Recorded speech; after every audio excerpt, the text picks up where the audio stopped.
សូមស្វាគមន៍ពុកម៉ែបងប្អូនថ្ងៃនេះខ្ញុំសូមចែករំលែកនៅអត្ថបទមួយដែលមានប្រធានបទវិធីធ្វើឲ្យកូនមានភាពវៃឆ្លាតជាធម្មតាឪពុកម្ដាយគ្រប់រូបតែងតែប្រាថ្នាចង់ឲ្យកូនជាទីស្រឡាញ់របស់ខ្លួនក្លាយជាមនុស្សល្អពូកែអាចពឹងពាក់ខ្លួនឯងបានក្នុងសង្គមនិងប្រាថ្នាចង់ឃើញអនាគតដ៏ស្រស់បំព្រងរបស់កូនដូច្នេះការចិញ្ចឹមបីបាច់ថែរក្សាបុត្រធីតាសុទ្ធតែមានភាពខុសគ្នាដើម្បីធ្វើឲ្យកូនមានភាពវៃឆ្លាតក្នុងនាមជាពុកម្ដាយមានកត្តាជាច្រើនដែលត្រូវបំពេញតែក្នុងវីដេអូនេះខ្ញុំសូមចែករំលែក27ចំណុច1ធ្វើឲ្យមានការភ្ញាក់ផ្អើល2បង្រៀនឲ្យចេះចាំ3ច្រៀងឲ្យក្មេងស្ដាប់4បង្រៀនឲ្យចេះដោះស្រាយបញ្ហា5ប្រាប់ពីមូលហេតុយ៉ាងមានប្រសិទ្ធភាព6ការបង្កើតជាអាល់ប៊ុមរូបថតគ្រួសារ7ត្រូវតែឧស្សាហ៍និយាយជាមួយកូនឲ្យបានច្រើន8អានសៀវភៅឲ្យកូនស្ដាប់ឲ្យបានច្រើន9នៅពេលដែលកូនមិនទាន់ចេះនិយាយ10នៅពេលកូនភ្ញាក់ពីគេង11បង្កើតសៀវភៅរូបភាព12មើលរូបឬវីដេអូព្រមគ្នា13ជ្រើសរើសរបស់លេងសម្រាប់កូន14វឹកហាត់ខួរក្បាលកូនតាមរយៈការគូររូប15រៀបចំកន្លែងអានសៀវភៅឬបណ្ណាល័យតូចមួយនៅក្នុងផ្ទះ16បើកឱកាសឲ្យកូនបានជួបបានឃើញអ្វីដែលប្លែកថ្មី17ឧស្សាហ៍សួរសំណួរឲ្យកូនបានវឹកហាត់ការគិតស្រមៃ18បង្ហាត់ឲ្យកូនស្គាល់ពីតួលេខ19បង្រៀនឲ្យកូនចេះច្នៃបង្កើតរបស់លេង20ជំរុញឲ្យកូនបានកម្រើកធ្វើចលនាឲ្យបានច្រើន21ប្រស្រ័យតាក់ទងជាមួយកូន22ឲ្យកូនស្គាល់អ្វីគ្រប់យ៉ាងពិសេសពិភពខាងក្រៅ23ឲ្យកូនលេងឲ្យបានច្រើន24ជំរុញឲ្យកូនហាត់ប្រាណ25តន្ត្រីជារបស់ចាំបាច់ណាស់26របបអាហារជាកត្តាចាំបាច់បំផុត27ក្តីស្រឡាញ់ធ្វើឲ្យកូនឆ្លាតទាំង27ចំណុចនេះជាគោលហើយខ្ញុំនឹងចែករំលែកជូនដល់ពុកម៉ែបងប្អូននៅចំណុចនីមួយៗទាំង27 1ធ្វើឲ្យមានការភ្ញាក់ផ្អើលពេលខ្លះភាពរីករាយរបស់ទារកកើតឡើងដោយសារយើងជាឪពុកម្ដាយគ្រាន់តែយកដៃបក់នៅលើផ្ទៃមុខដៃឬពោះពេលនោះទារកនឹងមានអារម្មណ៍ថាមានខ្យល់ប៉ះពាល់ខ្លួនរបស់គេរំពេចនោះគេនឹងមានប្រតិកម្មឆ្លើយតបមកវិញដោយសារការព្រិចភ្នែកឬការសើច2បង្រៀនឲ្យចេះចំណាំយើងអាចបង្រៀនកូនដោយការកាន់រូបភាពដែលមានលក្ខណៈស្រដៀងគ្នាព្រោះវិធីនេះនឹងធ្វើឲ្យក្មេងតូចឆាប់ចំណាំនិងចេះយកចិត្តទុកដាក់ផ្ចង់អារម្មណ៍ធ្វើឲ្យខួរក្បាលអាចស្រូបយកទិន្នន័យបានល្អ3ច្រៀងឲ្យក្មេងស្ដាប់ច្រៀងចម្រៀងឬសូត្រកំណាព្យផ្សេងឲ្យក្មេងស្ដាប់ធ្វើឲ្យកូនសប្បាយរីករាយមានអារម្មណ៍ល្អមានខួរក្បាលល្អនិងឆ្លាតវៃ4បង្រៀនឲ្យចេះដោះស្រាយបញ្ហាចាប់ផ្ដើមពីបញ្ហាតូចតាចដែលគេបានជួបរាល់ថ្ងៃ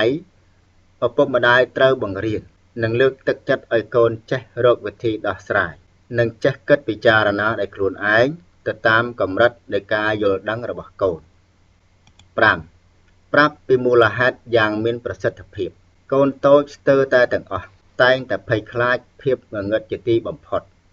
ដូច្នេះរាល់ពេលដែលត្រូវការបិទភ្លើងយើងគួរតែពន្យល់ប្រាប់មូលហេតុនេះឲ្យគេបានដឹងផងនេះធ្វើឲ្យកូនរៀនបន្ស៊ាំអារម្មណ៍ទៅតាមស្ថានភាពជុំវិញ6 ការបង្កើតជាអាល់ប៊ុមរូបថតគ្រួសារការបង្កើតជាអាល់ប៊ុមរូបថតគ្រួសារក៏អាចចាត់ទុកជារឿងសំខាន់មួយផងដែរព្រោះវានឹងធ្វើឲ្យកូនឆាប់មានការចងចាំនិងស្គាល់នៅសមាជិកគ្រួសារឬសាច់ញាតិដែលនៅជិតឆ្ងាយថែមទៀតផង7ត្រូវតែឧស្សាហ៍និយាយជាមួយកូនឲ្យបានច្រើនការនិយាយដោយប្រើពាក្យបច្ចេកទេសផ្សេងៗដើម្បីជួយបង្កើនខួរក្បាលរបស់កូនជួយឲ្យកូនមានប្រាជ្ញាឆ្លាតជាងមុននិយាយច្រើនជាមួយកូនដោយបញ្ចូលពាក្យថ្មីៗជាប្រចាំធ្វើឲ្យកូនយល់ដឹងច្រើននិងនិយាយកាន់តែច្បាស់8អានសៀវភៅឲ្យកូនស្ដាប់ឲ្យបានច្រើនការអានសៀវភៅវាមិនត្រឹមតែអាចធ្វើឲ្យមនោវិចេតនាយើងនិងកូនយើងល្អតែប៉ុណ្ណោះទេវាថែមទាំងធ្វើឲ្យកូនមានប្រាជ្ញាឆ្លាតវៃដោយអាចចងចាំពាក្យដែលយើងអានឲ្យគេស្ដាប់ទៀតផង9នៅពេលដែលកូនមិនទាន់ចេះនិយាយយើងអាចប្រើភាសាកាយវិការដើម្បីនិយាយជាមួយកូនព្រោះការប្រើកាយវិការដើម្បីនិយាយជាមួយកូននោះកូននឹងឆាប់ចេះនិយាយហើយនឹងមានប្រាជ្ញាខុសពីក្មេងដទៃ10នៅពេលកូនភ្ញាក់ពីគេងយើងអាចយកប្រដាប់ប្រដាលេងផ្សេងដើម្បីលេងជាមួយកូនព្រោះវាអាចបង្វែរការចាប់អារម្មណ៍របស់កូនដើម្បីឲ្យគេចាប់ផ្ដើមប្រើខួរក្បាលយើងអាចឧស្សាហ៍ពរកូននិងក្រសែភ្នែករបស់យើងមើលកូនឲ្យបានច្រើននោះកូននឹងឆ្លាត11បង្កើតសៀវភៅរូបភាពពេលយើងទៅលេងសួនសត្វចូលថតរូបសត្វទាំងនោះទុកឲ្យបានល្អបើព្រានចេញរឹតតែប្រសើរបន្ទាប់មកយើងអាចបើកឲ្យកូនមើលហើយរំលឹកប្រាប់កូនថានោះគឺសត្វអ្វីនេះគឺសត្វអ្វីដោយបន្ថែមសំឡេងពណ៌នារូបរាងឬនិទានរឿងបន្ថែមឲ្យកូនស្ដាប់12មើលរូបភាពឬវីដេអូព្រមគ្នាពេលយើងនៅជុំគ្នាយើងគួរតែបើកមើលវីដេអូចាស់ដូចជាពេលងូតទឹកឲ្យកូនលើកដំបូងពេលកូនយំពេលកូនបៅពេលលេងជាមួយតាយាយហើយនិយាយរាយរាប់ប្រាប់កូនអំពីរឿងរ៉ាវទាំងនោះដើម្បីពង្រឹងដល់ភាសានិងការចងចាំរបស់កូន13ជ្រើសរើសរបស់លេងសម្រាប់កូនរបស់លេងសំខាន់ណាស់សម្រាប់កូនរបស់យើងរបស់លេងមិនត្រឹមតែកម្សាន្តរបស់កូនតែប៉ុណ្ណោះទេប៉ុន្តែអាចវឹកហាត់និងសាកល្បងសកម្មភាពនានាជាមួយនឹងរបស់លេងទាំងនោះបានទៀតផងរបស់លេងមួយចំនួនក៏ជួយឲ្យស្មារតីនិងប្រាជ្ញារបស់កូនរីកលូតលាស់ផងដែរដូច្នេះយើងគួរផ្ដោតអារម្មណ៍ទៅលើរបស់លេងដែលយើងនឹងទិញឲ្យកូន14វឹកហាត់ខួរក្បាលកូនតាមរយៈការគូររូបភាពទោះជាមើលទៅមិនចេញជារូបរាងអ្វីក៏ដោយតែការដែលឪពុកម្ដាយបបួលកូននិយាយពាក់ព័ន្ធនឹងការគូររូបរបស់កូននឹងជួយបង្កើនការនឹកស្រមៃរបស់កូនបាន15រៀបចំកន្លែងអានសៀវភៅឬបណ្ណាល័យតូចមួយនៅក្នុងផ្ទះទោះបីជាកូនកំពុងស្ថិតនៅក្នុងវ័យដែលមិនទាន់ចេះអានក៏ដោយតែរូបភាពស្អាតនៅក្នុងសៀវភៅនឹងជួយជំរុញឲ្យកូនចង់បើកសៀវភៅមើលឬមិនដូច្នោះទេក៏ចង់ឲ្យឪពុកម្ដាយអានឲ្យស្ដាប់ដែរ16បើកឱកាសឲ្យកូនបានជួបបានឃើញអ្វីដែលប្លែកថ្មីការបើកឱកាសឲ្យកូនបានមើលនិងបានឃើញអ្វីដែលប្លែកនិងថ្មីវាអាចជួយឲ្យកូនធ្វើការងារដែលសម្បូរបែបច្រើនមុខ17ឧស្សាហ៍សួរសំណួរឲ្យកូនបានវឹកហាត់ការគិតស្រមៃគំនិតខ្លះវាមិនផុសដោយឯងទេពេលខ្លះវាត្រូវបានគេឆ្កឹះឬគោះបង្ហើបបន្តិចវានឹងរបើកបានដូច្នេះការឧស្សាហ៍សួរនិងឆ្លើយសំណួរជាមួយកូនវាបានសម្ដែងការយល់ឃើញនិងបានផ្ដល់គំនិតយោបល់ថែមទៀតផង18បង្ហាត់ឲ្យកូនស្គាល់ពីតួលេខហាត់រាប់តាមរយៈវត្ថុឬរបស់របរដែលមានភាពខុសប្លែកពីគ្នាទាំងរូបរាងនិងពណ៌សម្បុរក្រៅពីជួយឲ្យកូនបានរៀនយល់ដឹងពីភាពខុសប្លែករបស់រូបរាងនិងពណ៌សម្បុរហើយនោះនៅបានធ្វើឲ្យកូនយល់អំពីតួលេខកាន់តែច្រើនឡើងផងដែរ19 បង្រៀនឲ្យកូនចេះច្នៃបង្កើតរបស់លេងដោយយកសម្ភារៈសល់ពីការប្រើប្រាស់នៅក្នុងផ្ទះដូចជាប្រអប់ទឹកដោះគោស្លឹកឈើដបទឹកឬដុំថ្មមកកែច្នៃធ្វើជារបស់លេងផ្សេងៗវិធីនេះនឹងជួយបង្កើនគំនិតច្នៃបង្កើតរបស់កូនបានកាន់តែល្អឡើង 20. ជំរុញឲ្យកូនបានកម្រើកធ្វើចលនាឲ្យបានច្រើនព្រោះនៅពេលរាងកាយមានការធ្វើចលនានឹងធ្វើឲ្យមានការនាំអុកស៊ីសែនទៅចិញ្ចឹមកោសិកាខួរក្បាលបានកាន់តែច្រើនឡើង 21. ប្រស្រ័យតាក់ទងជាមួយកូនកូនក្មេងដែលមានឪពុកម្ដាយរវល់នឹងការងារគ្មានពេលនៅជាមួយកូនភាគច្រើនកូនមិនសូវឆ្លាតហើយស្ទុកនឹងខ្លាចអ្នកដទៃដូច្នេះបើចង់ឲ្យកូនឆ្លាតយើងត្រូវមានទំនាក់ទំនងល្អជាមួយកូនដូចជាការអោបកូនការថើបកូនការបង្រៀនកូននិងការលេងជាមួយកូនយ៉ាងណាមិញយើងគួរតែនាំកូនទៅលេងខាងក្រៅផ្ទះដើម្បីឲ្យកូនស្គាល់និងដឹងនៅអ្វីដែលថ្មីៗ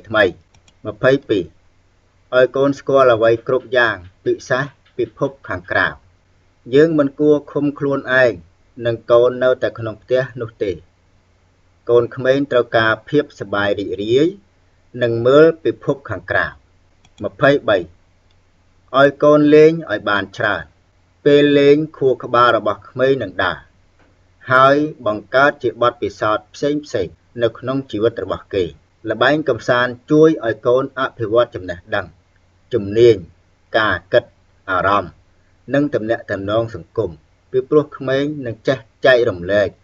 ហើយបង្កើតមិត្តភ័ក្តិដែលខ្លួនគេផ្ទាល់ 24. ជំរុញឲ្យកូនហាត់ប្រាណលំហាត់ប្រាណមិនត្រឹមតែធ្វើឲ្យកូនរបស់យើងមានសុខភាពល្អហើយមាំមួនប៉ុណ្ណោះនោះទេប៉ុន្តែវាអាចជួយឲ្យកូនរបស់យើងឆ្លាតផងដែរ